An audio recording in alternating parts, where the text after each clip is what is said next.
이어서 대전, 세종, 충남입니다. 폭발 사고로 9명의 사상자가 발생한 한화방산 대전 사업장에서 국립과학수사연구원이 오늘부터 정밀 감식에 들어갔습니다. 경찰은 미사일의 로켓 추진체에 고체 산화제인 AP를 주입하는 과정에서 폭발이 발생한 것으로 추정된다는 어제 1차 조사와 국과수 정밀 감식 등을 토대로 정확한 폭발 원인을 규명할 계획입니다. 대전지방고용노동청은 한화방산 대전 사업장에 전면 작업 중지 명령을 내렸으며 다음 달 15일까지 특별 근로감독을 실시합니다. 어제 사고로 전신에 화상을 입은 중상자 4명 가운데 3명은 현재 의식이 없는 상태인 것으로 알려졌습니다.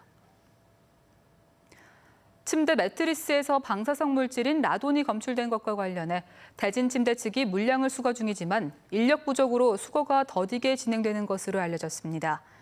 지금까지 소비자 상담센터에 접수된 대진침대 리콜 문의는 3,700여 건에 달하지만 천안 본사에서 수거한 매트리스는 1,000개 안팎인 것으로 전해졌습니다. 대진침대는 임직원이 30여 명에 불과한 중소기업이어서 매트리스 수거에 정부 차원의 대책이 필요하다는 지적도 나오고 있습니다.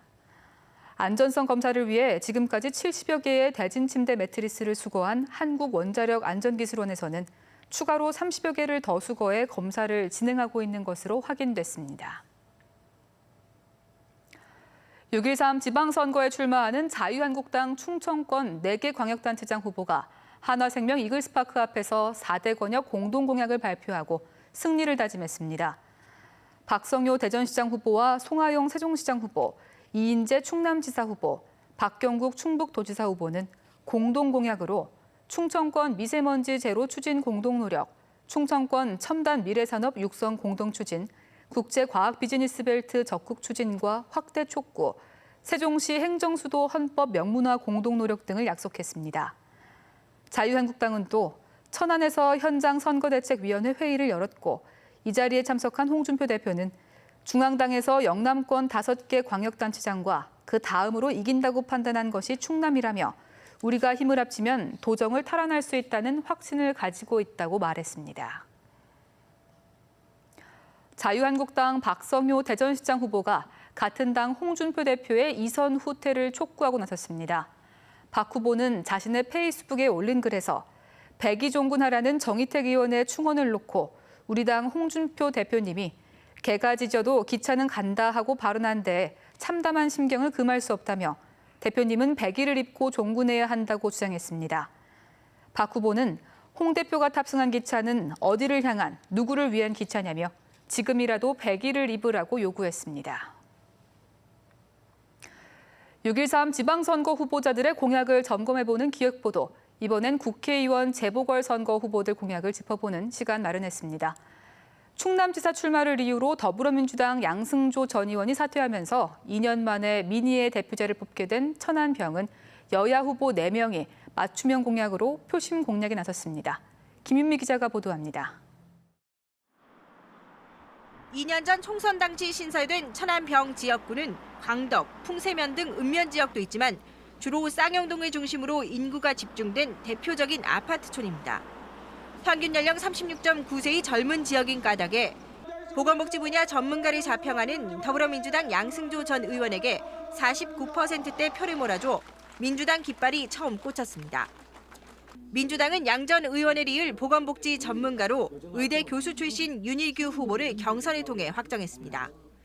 미세먼지와 소음 대책 등 건강 관련 공약에 주력하고 특히 이른바 문재인 케어 성공을 뒷받침한다는 각오입니다.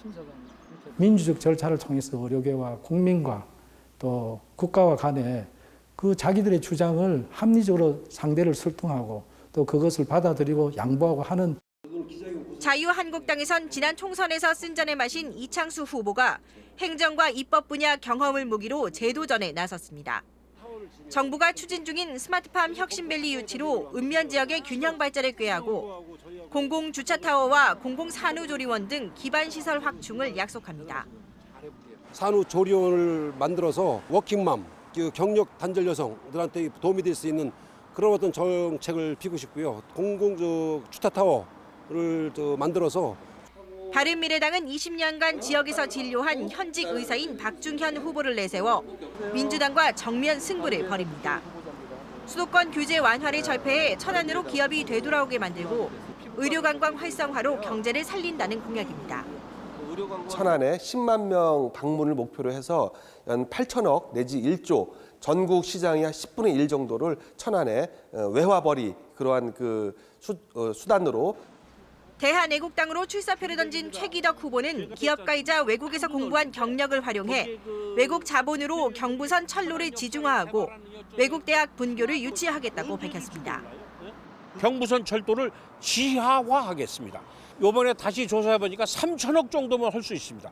그 정도면 얼마든지 외국에서 자본을 유치해서 실시할 수가 있습니다. 조원진 국회의원 한 명뿐인 대한애국당은 천안 갑에 이어 천안 병에서도 후보를 내면서 당세 넓히기에 힘을 쏟고 있습니다. MBC 뉴스 김유미입니다. 대전시 감사관실은 솜방망이 징계로 논란이 일었던 대전 신일동 물류터미널 조성 특혜 의혹 인사위원회 징계 결과와 관련해 인사위원회에 재심의를 요청했습니다.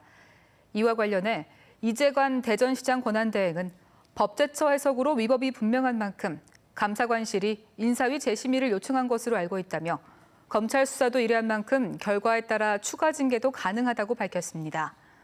감사관실은 잘못된 행정으로 개인의 재산권을 침해한 사안의 심각성이 징계 결과에 반영되지 않았다는 내용 등을 중심으로 재심의를 요청한 것으로 알려졌습니다. 근로시간 단축 시행이 한 달여 앞으로 다가온 가운데 지역 기업 대부분은 일단 지켜보겠다는 입장인 것으로 알려졌습니다.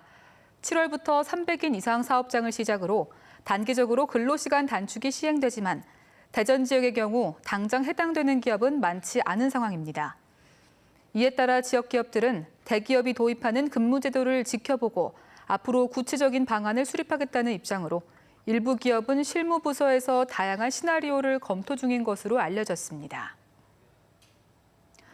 지역 중소기업들의 자금 경색 심화로 제2금융권으로 대출이 몰리면서 부채 관리에 적신호가 켜졌습니다. 한국은행 대전 충남본부에 따르면 대전 지역 비은행 예금기관 중소기업 대출 잔액은 2조 2,618억 원으로 지난해 같은 기간 대비 48.9% 증가했습니다. 충남 역시 지난해 같은 기간 대비 53% 급증하는 등 예금은행 대비 비은행 금융기관의 중소기업 대출이 폭발적으로 증가하고 있습니다.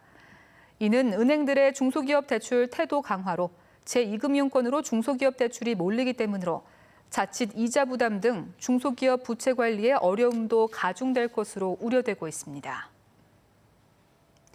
충청권 개별 공시지가가 지난해에 비해 대전은 4.17%, 충남 4.33%, 세종 9.06% 상승한 것으로 나타났습니다. 국토교통부에 따르면 대전과 충남은 전국 평균 상승률인 6.28%를 밑돌았지만 세종은 제주와 부산에 이어 개별 공시지가 상승률이 전국 세 번째로 높았습니다. 국토부는 세종이 기반시설 확충과 제2경부고속도로에 대한 기대감 등으로 높게 상승했다고 분석했습니다. 국립대전현충원의 마지막 안장묘인 제7묘역 조성이 완료됐습니다. 제7묘역은 11만 5,200제곱미터 규모로 장사병 18,000기를 수용할 수 있으며 국립대전현충원의 마지막 안장묘입니다. 국립대전현충원의 총 안장 수용 능력은 10만여 기로 오는 2021년 포화 상태에 이를 것으로 예측되는데 현충원은 2020년까지 화장한 유골을 안치하는 봉안당인 충원당을 건립할 계획입니다. 지금까지 대전이었습니다.